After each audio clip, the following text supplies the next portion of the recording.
हर एक अवस्था में आप चुप हो रहे हो, बाहर बैठे हो जो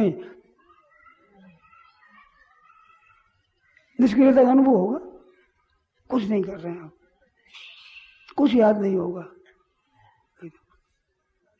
शांत। वो निष्क्रियता है, उसमें ताकत है, बहुत विलक्षण ताकत है, अलौकिक ताकत है। सब करने की ताकत वहां से उत्पन्न होती है। तो इसमें कर्ण करता है ही नहीं, वो तत्व है, उसमें कर्ण कैसे होगा? उसकी करने के लिए जैसे मैंने श्वास बताया, आंखों की क्रिया बताई, ये क्रिया उसका साधन है। इसके बाद में निष्क्रियता है, वो उस तत्व की प्राप्ति का साधन है। तो वो कर्ण निरपेक्ष तत्व है, तो उसके साधन भी कर्ण निरपेक्ष है, तो उसमें कोई क्रिया नहीं होगी। अरे वो क्रिया नहीं होगी तो अहंकार नहीं होगा, अहंकार होगा तो क्रिया होगी, क्रिया होगी तो अहंकार होगा बीच में, नहीं तो क्रिया कैसे कौन करेगा? अरे क्रिया होगी तो कुछ करने वाला होगा, तो अहंकार है। अहंकार विमूढ़ आत्मा कर्ता अहमिति मन्यते, कर्ता मानता है। इस बात नैव किंचित करोमिति युक्तो मने तत्ववेत्ता, तत्ववेत्ता को चाहे मैं कुछ नहीं करता हूँ ऐसा माने, तो मान्यता करता हूँ ये मिट जाती है, मिट जाती है जो तत्व रह जाता है। वो तत्व रह जाता है, उसमें प्रकृति का संबंध नहीं है, निर्मोह निरहंकार हो गया, न ममता है न अहंता है, तो तत्व रह गया है जो का त्यों, तो उस तत्व की प्राप्ति हो जाती है। तो जागृत में भी अहंकार रहित हो जाता है। उसने तो पूछा कि जागृत में जैसे अहंकार रहे, सुषुप्ति में अहंकार कैसे रहे? अरे भाई सुषुप्ति में अहंकार नहीं, वैसा जागृत में कैसे रहे? प्रश्न तो ये है करने का, असली बात जाननी तो ये है। तो इसमें भी ऐसी अवस्था एक होती है। तो इसमें मैं बीच में पूछा कि कम से कम आप इस बात को बात के द्वारा तो समझ गए ना, इस अकल में आ गई ना। तो ऐसी एक निष्क्रिय अवस्था होती है, उस निष्क्रिय अवस्था में परमात्मा तत्व में ही स्थिति होती है। सक्रिय अवस्था में भी मात्र जीव की स्थिति परमात्मा में है, स्वतः स्वाभाविक, उसमें स्थिति करना नहीं है। कि होता है वो होता है प्रकृति का कार्य, इसमें करना पड़ता है। और स्वतः अपने स्वरूप में स्थिति स्वाभाविक है, वो करना नहीं है। कि हुई हो तो साथ में अहंकार रहेगा, बुद्धि रहेगी, ये साथ में रहेंगे।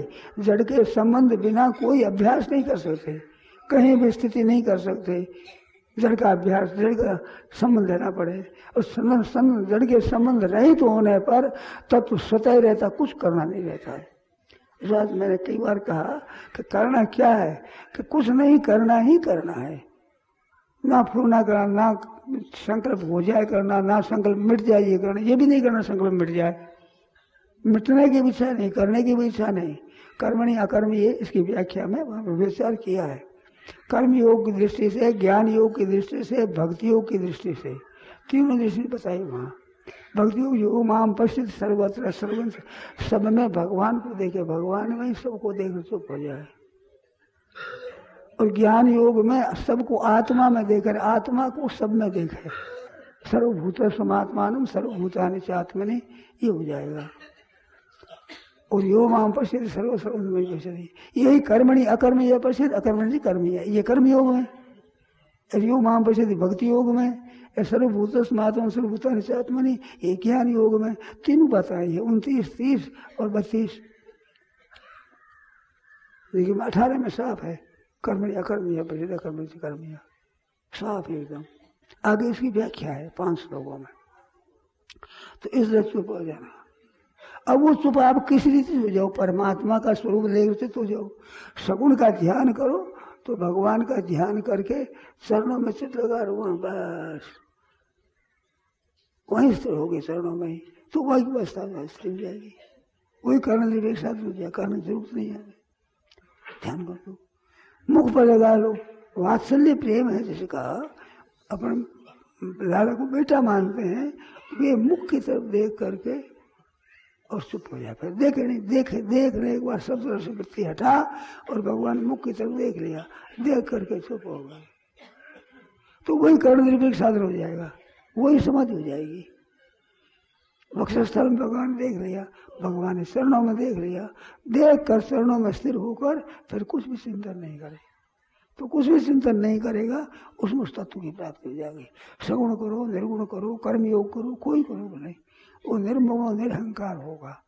देखो, ममैवांशो जीवलोके जीवभूत सनातन, अनादिकाल से जीव मेरा ही अंश है। और मनस्य स्थान इंद्रियाणी प्रकृति स्थाने, मनस्य स्थान में मन है, बुद्धि है, इंद्रिया, ये प्रकृति स्थानी, प्रकृति में स्थित रहते हैं। और उसको पकड़ लेते हो आप कि मेरा मन बुद्धि है, अहंकार है, यही अनर्थ का मूल है। अच्छा, ये नहीं पकड़ोगे तो आप में रहेगी, जिसमें प्रकृति का जो कार्य मन बुद्धि इंद्रियां है, इनको प्रकृति स्थानी कहा है। मानो ये प्रकृति का संग नहीं छोड़ते, आप इनका संग करके परमात्मा से विमुख हो जाते हो, ये गलती होती है। आप परा प्रकृति हो, उत्कृष्ट प्रकृति हो, पर उत्तर प्रकृति का नतीजा ये हुआ कि जड़ के साथ मिल गए। जड़ मिलता नहीं आपके साथ में, वो तो प्रकृति स्थानी, प्रकृति में स्थित रहेगी हरदम। मन बुद्धि इंद्रिया शरीर प्रकृति में स्थित रहेंगे। ऐसे आपकी स्थिति स्वतः ही परमात्मा में है, स्वाभाविक है। ये जो कृति साध्य मान लेते हैं वो वास्तव में स्थिति नहीं होती है। कृति साध्य से संसार से निवृत्ति होने में सहायता हो जाएगी, पर परमात्मा की प्राप्ति नहीं होगी। ये आप समझते हैं कि नहीं पता नहीं, हमें पता नहीं, आपके ख्याल में आती है कि नहीं बात, बातों के द्वारा ख्याल में आती है ना, इतनी तो आती है। ये तो बड़ी सीधी बात है, सरल बात है। तो ऐसे चित्त करके कुछ भी चिंतन नहीं करे, तब होती जागृत में सुषुप्ति। जैसे सुषुप्ति में कुछ भी याद नहीं रहता, परंतु खुद याद करने वाला भी की भी याद नहीं रहती, और उसमें याद करने वाले की याद रहती है, पर याद नहीं रहती है, स्वतः जागृत रहती है। जैसे मनस्य प्रकृति है, ऐसे आप परमात्मा के स्वरूप में स्थित होंगे।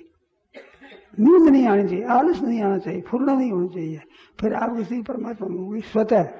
उसका नाम है जागृत सुषुप्ति।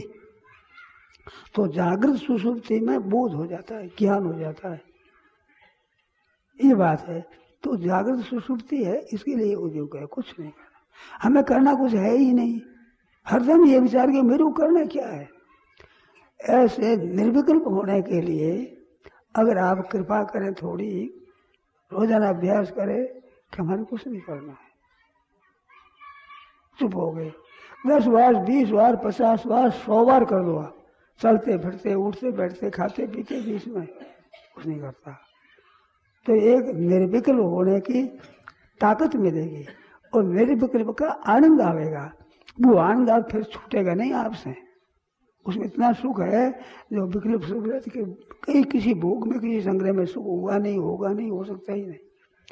तो आपसे आप मन खंच जाएगा, तो संकल्प विकल्प होंगे, याद आएगी।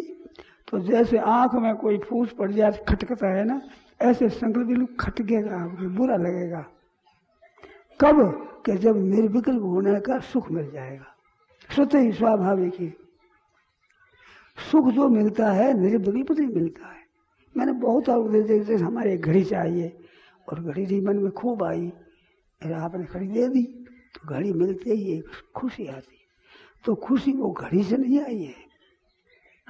घड़ी से खुशी मानते हैं तो घड़ी देते हो, खुशी रहनी चाहिए, घड़ी है फिर तो वैसा नहीं रहा। तो घड़ी की तरफ वृत्ति दौड़ती थी मन से, वो दौड़ना बंद हो गया, तो क्रिया रहित होने से सुख मिला है। मानते पदार्थ से सुख, ना पदार्थ में ना भोग में है, वृत्ति रहित होने से सुख है। तो ये पता है नहीं, कुत्ता हड्डी चबाता है और आपका मसूड़ा टूट जाता है तो खून आता है, वो समझता है गड्डी हड्डी में जा रहा है। ऐसे आप बताती, उसको आप समझते इनसे सुख मिलता है, इनसे सुख कभी मिला नहीं, कभी मिलेगा नहीं, मिल सकता ही नहीं। इनसे रहित होने पर सुख छूटता ही नहीं, जाता ही नहीं। ऐसे निर्विकल्प होने की अवस्था को आप अगर आदर दो, महत्व दो, तो आप सबको नित्य प्राप्त है एकदम ही। उसमें कारण कर्ता कर्म समझ कुछ है नहीं। जितने कारक होते हैं प्रकृति में होते हैं, प्रकृति से अतीत नहीं है कारक, तो कारकों से कैसे प्राप्ति हो जाएगी उसकी? कारक रहित ही होता प्राप्ति होती है, स्वतः स्वाभाविक। परंतु वो करने की एक आदत पड़ी हुई, जो करना ही करना अच्छा लगता है, करने पर रहा नहीं जाता। अब क्या करें, अब क्या करें, अरे करना है ही नहीं। पर ये बात ना तो मानते हैं ना मानना चाहते हैं, अरे कोई कहे तो मूर्ख मानते हैं, समझ